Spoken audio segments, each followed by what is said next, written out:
बिस्मिल्लाहिर्रहमानिर्रहीम। अस्सलाम वालेकुम। कैसे हैं आप सब? मुझे उम्मीद है कि आप सब खैरियत से होंगे। मैं आपको अपने चैनल उर्दू ग्रामर विद ईमान फातिमा में खुशामदीद कहती हूँ। आज का हमारा मौजू है ज़ेर इजाफत। इस वीडियो में आप तरकीब किसे कहते हैं, ज़ेर इजाफत किसे कहते हैं और सिफ्ती तरकीब के बारे में मिसालों के जरिए से सीख सकेंगे। तो चलें वीडियो का बाकायदा आगाज करते हैं और जानते हैं ज़ेर इजाफत के बारे में। इन फिक्रों के पहले लफ्ज के नीचे जेर की अलामत लगाई गई है और ये सब अल्फाज फारसी से उर्दू में आए हैं। इन्हें तरकीब या तरकीबी कहते हैं। यानी जब हम दो लफ्जों को जेर से जोड़कर नया बामायनी फिक्रा बनाते हैं तो वो तरकीब कहलाती है। मसलन खालिक़े कायनात, शब मेराज, काबिल कदर, हमदे पाक, फैज़े आम, रहमत खास, इन्हें तरकीब या तरकीबी कहते हैं क्योंकि इनके नीचे जेर की अलामत लगाई गई है और ये सब फारसी से उर्दू में आए हैं। ठीक है। इन तरकीबों के पहले फिक्रे में खालिक़े कायनात का मतलब है कायनात का खालिक, शब मेराज का मतलब है मेराज की रात और काबिल कदर का मतलब है कदर के काबिल। उर्दू में दो इसमों के रिश्ते को जोड़ने के लिए का के की का इस्तेमाल किया जाता है, जबकि फारसी में इनकी जगह जेर लगाया जाता है। इस तरह की तरकीब को इजाफी तरकीब कहते हैं। इजाफी तरकीब किसे कहते हैं? यानी जब तरकीब बनाते वक्त हम दो बामायनी लफ्जों को जोड़ने के लिए जेर का इस्तेमाल करते हैं। उर्दू में आप काके की का इस्तेमाल करते हैं और फारसी में जेर का इस्तेमाल किया जाता है, तो यही इजाफी तरकीब कहलाता है। ठीक है।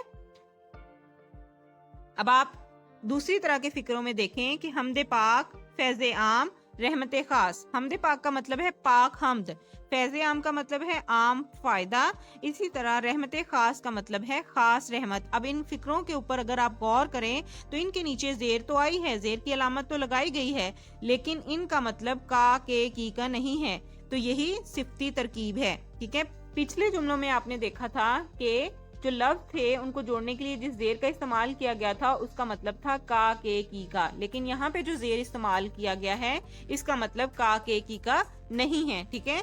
तो जहाँ पे का के की का मतलब होगा वो क्या होगी? इजाफी तरकीब, और यहाँ पे मतलब का के की का नहीं है, तो ये क्या है? ये सिफ्ती तरकीब है। ठीक है। मुझे उम्मीद है कि आपको इजाफी और सिफ्ती तरकीब अच्छी तरह से समझ में आ गया होगा कि जो जेर का इस्तेमाल किया गया है यही इजाफत है, और इस जेर के इस्तेमाल का मतलब अगर का के की का है तो ये इजाफी तरकीब है, और अगर इसका मतलब का के की का नहीं है तो ये सिफ्ती तरकीब है। ठीक है।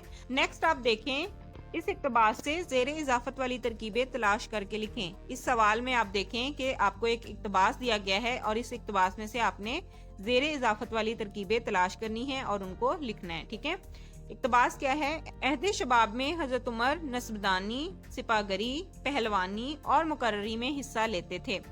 हर साल अकाश के मैदान में मेला लगता था जिसमें अहले फन अपने कमालात का मुजाहरा करते थे। इस सवाल में जेर इजाफत वाली तरकीबें हैं अहदे शबाब और अहले फन। ठीक है। एक ये है अहदे शबाब और दूसरी कौन सी है? अहले फन, क्योंकि इनके नीचे जेर का इस्तेमाल किया गया है, तो जेर के इस्तेमाल वाली तरकीबें ही जेर इजाफत वाली तरकीबें हैं। ठीक है। इसी किस्म के सवालात आपसे इम्तहान में पूछे जा सकते हैं। ठीक है। अब हम जेर इजाफत की कुछ मजीद मिसालें देख लेते हैं।